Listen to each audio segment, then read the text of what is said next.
confiança no meu Senhor, que por tantas vezes me ajudou. Eu estava condenado, Ele me salvou. De todos meus pecados, Ele perdoou.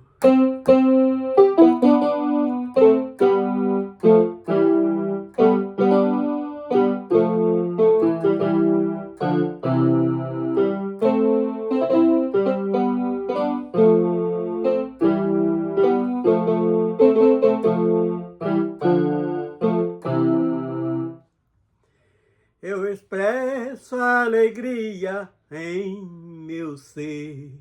Em todas as vezes que eu preciso, Ele vem me socorrer. E tudo pela graça, não é por merecer. A única exigência, eu preciso crer.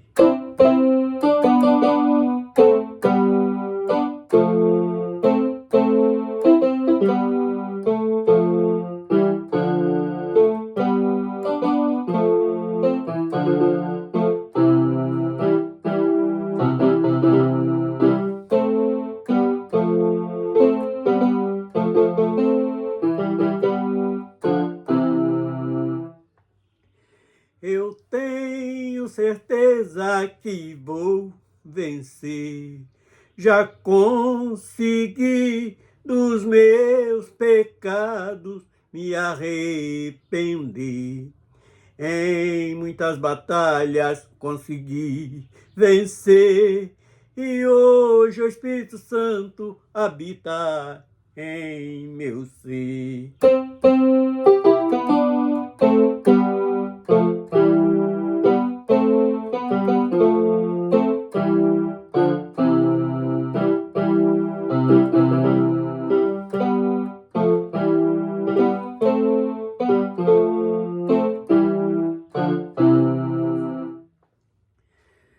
Já estou me preparando para viajar.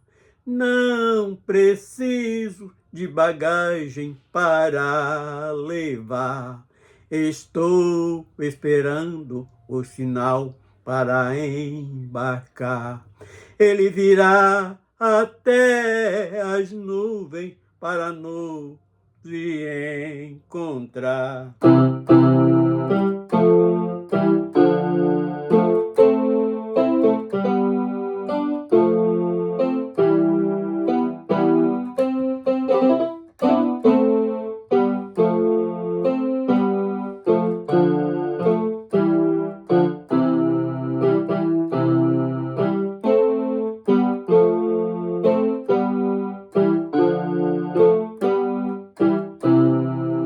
Aleluias. Bendito seja o nome do Senhor. Meu Deus, mais uma vez me chego diante de Ti, suplicando, Senhor, a Tua misericórdia, o Teu perdão, pedindo, Senhor, comunhão com todos os santos que estão espalhados na face da terra e pedindo, Senhor, para que este trabalho que eu tenho realizado, confesso que é do fundo do meu coração, não é por interesse de fama, nem de ganhos financeiros, mas é simplesmente para divulgar o Evangelho do Reino dos Céus. Hoje vamos falar de um assunto que já falamos por algumas vezes, que é sobre o casamento, mas é sobre uma nova visão a respeito do casamento. Algo que há poucos dias estava meditando e alcancei ali algumas coisas que aconteceu, que está escrito na Tua palavra, e eu senti o desejo de divulgar este pensamento no nome do Senhor Jesus. Amém. Então, vamos falar hoje, não é nem um estudo, é simplesmente um pensamento, uma meditação que me veio à mente e eu tive por algumas horas pensando nesses detalhes. Primeiro, fomos com aquelas costumeiras perguntas. Hoje nós vamos fazer 4 perguntas em cima deste assunto. Primeira dela: quem realizou o primeiro casamento? Vai se encontrar no capítulo de Gênesis 2, 23 e versículo 24. Segunda pergunta: de quem foi o casamento? Nós vamos também encontrar no mesmo texto, que fala de Adão e Eva, e nós vamos depois estar lendo alguns versículos da palavra de Deus para confirmar este pensamento. Terceira pergunta: onde? Claramente que foi lá no Éden, que também vamos encontrar em Gênesis, também, capítulo 2, o verso 23 e 24, e como também vai dar explicação neste assunto. Então, vamos estar abrindo Gênesis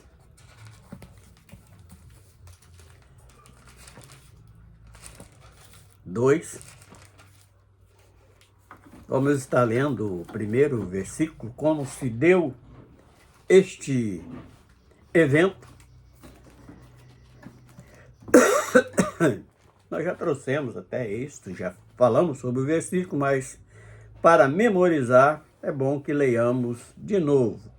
Gênesis 2, versículo 23 e 24, que diz o seguinte: e disse Adão: esta é agora osso dos meus ossos e carne da minha carne. Esta é chamada varoa, porquanto do varão foi tomada.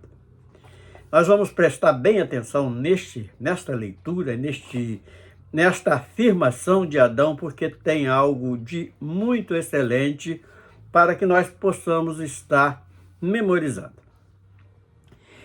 E verso 24: portanto deixará o homem o seu pai e sua mãe, e se apegar-se-á a sua mulher, e serão ambos uma só carne. Então, esses 2 versículos nos dão um entendimento bem mais amplo do que aquela primeira vez que nós falamos deste assunto. E nós falávamos do reconhecimento do homem, que era parte dele.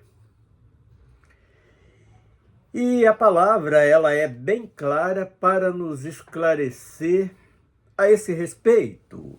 Quando Deus toma ali do pó da terra e ele cria o homem, e em um certo tempo, quando também cria os animais, e Deus viu que o homem estava vivendo uma solidão. Então, o que ele decide? Coloca sobre Adão um sono profundo, que é tipo anestesia de quando alguém é levado a uma cirurgia. E alguns falam, a Bíblia aqui que nós conhecemos, as escrituras que nós conhecemos, fala que da costela de Adão foi tomado um osso, e ali foi feito aquela disjuntura para Adão. E hoje, o pensamento mais elevado que nós tivemos, porque esta adjuntora, ela faz parte do corpo do homem. E nós lá mais à frente, no casamento de Abraão, de Isaac e de Jacó, e depois, muito tempo depois, em José e Maria, nós vamos ver a mesma semelhança, que por tantas vezes eu não tinha observado esse detalhe.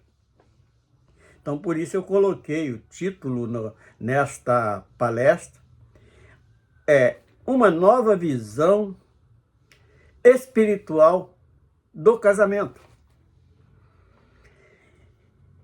Então, partindo a princípio que Eva foi tirado do lado do corpo de Adão, e o próprio homem reconhece que ela é carne da sua própria carne. Ela é osso dos seus próprios ossos. E isto nos traz um entendimento um quanto mais elevado, porque é algo que hoje a ciência humana diz que não deve ser assim, porque um parente, quando casa com uma parente, por exemplo, que tem os mesmos traços sanguíneos, corre o risco de nascer filhos com deficiência física. Mas nós observamos que no princípio não era assim. O que faz, eu entendi que o que faz muitas das vezes nascer os filhos com deficiências fisiológicas, com deficiência na sua formação, eu acredito que é o mesmo princípio que levou o homem à morte. Eu acredito que o pecado tem uma grande influência nesses detalhes. E voltando ao versículo 23, que nós acabamos de ler, do capítulo 2, que diz o seguinte.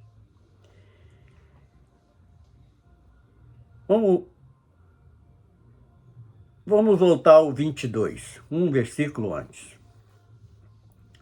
E da costela que o Senhor Deus tomou do homem, formou uma mulher e trouxe a Adão. Então nós vemos que queira sim, queira não, ela fazia parte do seu próprio corpo.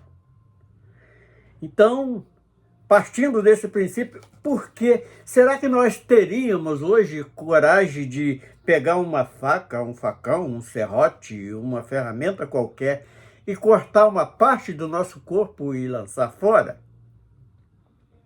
Eu tenho toda certeza que o homem, na sua sã consciência, de maneira nenhuma ele faria isto. Ainda mais sabendo que ela é parte do seu corpo.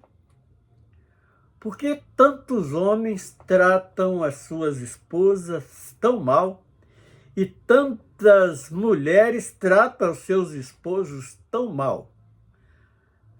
Muitas das vezes, não perdoando, inclusive ontem, o estudo passado, nós falávamos sobre o benefício do perdão, e ainda mais nesse detalhe que é alguém que faz parte do nosso corpo. E no verso 23, e disse Adão, esta é agora osso dos meus ossos e carne da minha carne. Esta será chamada varoa por quanto do varão foi tomada. Então, há um reconhecimento, precisa que exista este reconhecimento, não só do homem, mas de ambas as partes, que um faz parte do corpo do outro. Agora vamos para o verso 24. Aqui é a cerimônia do casamento, do primeiro casamento existente, que diz assim, portanto deixará o varão o seu próprio, o seu pai e a sua mãe, e apegar-se-ão a sua mulher, e serão ambos uma só carne. Então, no ato do casamento, há esta confirmação da parte de Deus. E o próprio Jesus, ele reconhece isto quando ele vem aqui para resgatar o homem que tinha se afastado de Deus por causa do pecado e adquirido tantas consequências por causa da desobediência. E o próprio apóstolo Paulo, em 1 Coríntios 7, verso 10 e 11, ele fala que ele falou para os separados, ele falou para os solteiros, falou a respeito das viúvas, e falou que dos casados falava não ele, mas sim o Senhor, porque foi o Senhor que iniciou tudo isto. Era algo partido do próprio coração de Deus. Ele falou, ao casado digo não eu, mas o Senhor, que aquele que se casa não se aparte. Então, aqui neste verso 23, nós vemos um porquê que não deve se apartar, porque eles fazem parte de um mesmo corpo. Agora vamos para a segunda pergunta. De quem foi o casamento? Adão e Eva. Aqui no mesmos 2 versículos que nós acabamos de ler, ele afirma claramente isto. E ali é um marco que serve de exemplo para toda a criação humana em toda a face da terra. E a terceira pergunta: onde aconteceu este evento? No Éden. Foi ali, no princípio, quando Deus cria tudo, ele planta um jardim, coloca o homem ali, também está aqui nesse texto, antes um pouquinho do que nós lemos, fala claramente a respeito disso. E então fica claramente que foi no Éden. E a quarta pergunta: como? Gênesis 2, 23 e 24, ele fala exatamente como foi o ato, a realização deste culto solene dirigido pelo próprio Criador dos céus e da terra. Agora nós vamos dar um passo mais além, baseado inclusive em cima desse primeiro relato que nós fizemos, em cima desses 2 versículos apenas.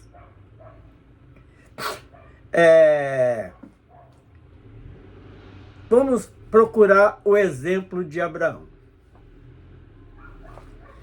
Para não se afastar tanto desta origem do primeiro casamento, Abraão casa com a sua própria irmã. Aí alguém vai questionar, com certeza vai questionar, mas o casamento com uma irmã não é um pecado, não é um incesto? Hoje sim, porque já não há essa necessidade do indivíduo casar com a sua própria irmã, porque já se distanciou um pouco a criação. Ali tem mais opções para que o homem procurasse.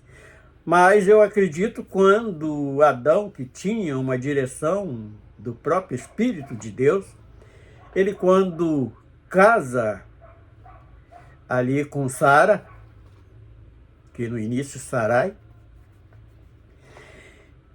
ele estava guardando o princípio lá da criação. E para confirmar, mas aonde está escrito isso? Tenho certeza que alguém vai perguntar. Também está em Gênesis, capítulo 20, verso 5. Quando ele chega ali no Egito, foi fazer um passeio com a sua esposa, chegou ali um dos faraós, um dos reis lá do Egito, se engraçou com a esposa dele e Abraão se acovardou, teve medo. Quando ele perguntou quem era, ele falou que ela era sua irmã e ela também confirmou que Abraão era seu irmão. Isso vai encontrar no capítulo 20, verso 5 de Gênesis. Mas o principal deste assunto não é nem a covardia de Abraão, e nem ali a covardia de Sara. Portanto, quando aquele rei pega aquela mulher que leva para o seu palácio, o próprio Deus tratou para livrar que ela fosse atacada por aquele rei. Ele deu ali um sonho àquele rei que não deveria fazer. Então ele chegou a Abraão e teve ali uma conversa bem franca com Abraão. E para seguir esta mesma natureza, quando Abraão teve Sara era estéril, e Abraão já bem avançado em idade, e Deus tinha prometido que dele suscitaria uma grande nação, o que ele faz? Ele, quando nasce Isaac, que Isaac panha ali a sua idade para um casamento, o que ele faz? Ele manda que o seu servo mais velho fosse lá na sua origem, da sua parentela, e buscasse uma mulher para Isaac, da sua própria família, quer dizer, do seu próprio sangue. Então, quando aquele servo de Abraão chega ali onde era a origem da família de Abraão, ele encontra ali ele fez até um voto com o Senhor, que aquela que fosse a primeira que desse água aos seus animais, seria a que ele iria. E quando veio a pessoa que veio oferecer água para os animais daquele servo de Abraão, que ele então relata tudo o que ele foi fazer, e Rebeca, no caso, ela aceita da primeira vez e foi com ele. E quem perguntar, aonde está isto? Gênesis 24, versículo 3 e 4. E Gênesis 24, do 50, que fala exatamente do encontro da jovem com aquele jovem, está no 24, 58 a 61 de Gênesis. Está relatado tudo isto que eu estou falando. E aí passou alguns anos depois, Isaac tem aqueles dois filhos, gêmeos, que nós sabemos muito bem pela história, que é Jacó e Esaú, que está relatado no capítulo 29, do 9 a 31. O que aconteceu nisto? Então, houve ali a confusão dos dois irmãos. O próprio Isaac manda que Jacó fosse para a casa do seu tio, que era um irmão da sua própria mãe, aquele tal de Labão. E quando ele chega ali, receberam ele muito bem, mas ele, de primeira vista, ele se agrada da prima, que era, no caso, Raquel. E aí nós conhecemos bem a história, aquela confusão toda que Labão fez com o próprio sobrinho, enganou ele, enfiou lá uma vesguinha no lugar, mas não saiu daquela raiz familiar. Ela era prima, tanto uma quanto a outra eram primas de Jacó. Quer dizer, aquele laço sanguíneo, aquele laço carnal, até Jacó, não digo que para toda a raça humana, mas para aquela descendência de homens que eram temente a Deus, eu vejo nesse caso de Jacó uma própria providência de Deus para que esse laço sanguíneo eles continuassem. Então, esse foi um detalhe que eu falei, que é uma análise, uma nova visão espiritual do casamento. E por que que os casamentos hoje não dão certo mais? Nós sentimos que existe uma linha profética, mas também existe uma grande desobediência e que o homem não está fazendo questão disto mais. O homem está olhando pela atração física, pelos dotes sociais e daí por diante. Ele não está olhando o cuidado que Deus tem com esse evento tão especial para o homem. E para encerrarmos este assunto, nós vamos chegar no início ali da graça, quando Jesus se faz carne e vem e habita entre os homens. Nós podemos ver que José e Maria, eles eram parentes, ambos eram da tribo de Judá. Eles tinham um laço de sangue bem chegado, porque é só lermos Mateus 1, do versículo 1 até o versículo 17, que nós vamos estar encontrando este relato do parentesco de José e Maria, que foi a mãe de Jesus. E para encerrarmos, nós vamos estar lendo apenas o versículo 16 de Mateus, do capítulo 1 de Mateus,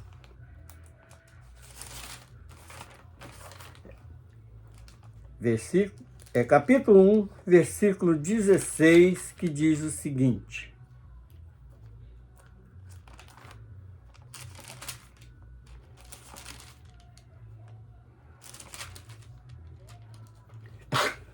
versículo 16, diz o seguinte: E Jacó gerou José, marido de Maria, do qual nasceu Jesus, que se chamou o Cristo.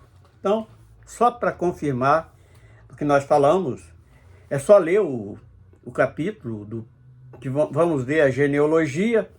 Vamos então estar lendo alguns versículos antes. Versículo 14. E Azor gerou a Sadoque, e Sadoque gerou a Aquim, e Aquim gerou a Eliúde. E Eliúde gerou a Eleazar, e Eleazar gerou Matã, e Matã gerou Jacó, e Jacó gerou José. Só para vermos que era na linhagem de Judá. E Jacó gerou José, marido de Maria, o qual nasceu Jesus, que o chamou o Cristo. De sorte que todas as gerações, desde Abraão até Davi, são 14 gerações, e desde Davi até a deportação para a Babilônia, 14 gerações, e desde a deportação para a Babilônia até Cristo, 14 gerações.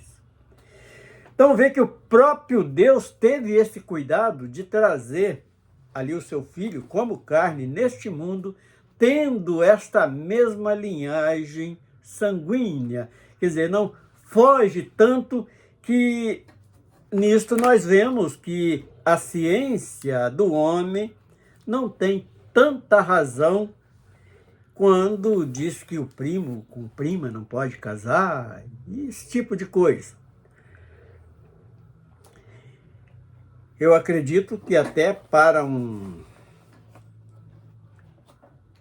um exemplo moral, o irmão com a irmã não deve estar se casando, mas quando tendo laço sanguíneo na parentela, Deus não condena isto de maneira nenhuma.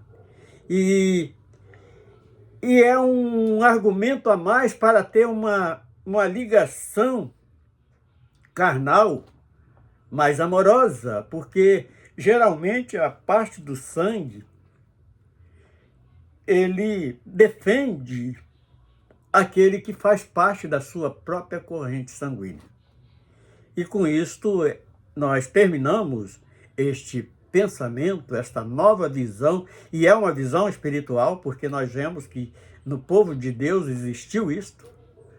E vamos encerrando, glorificando o nome do Senhor. Senhor Deus, nós exaltamos o teu nome pela grandeza, pela maravilha, pelo grande benefício de entendermos aquilo que a palavra tem nos ensinado.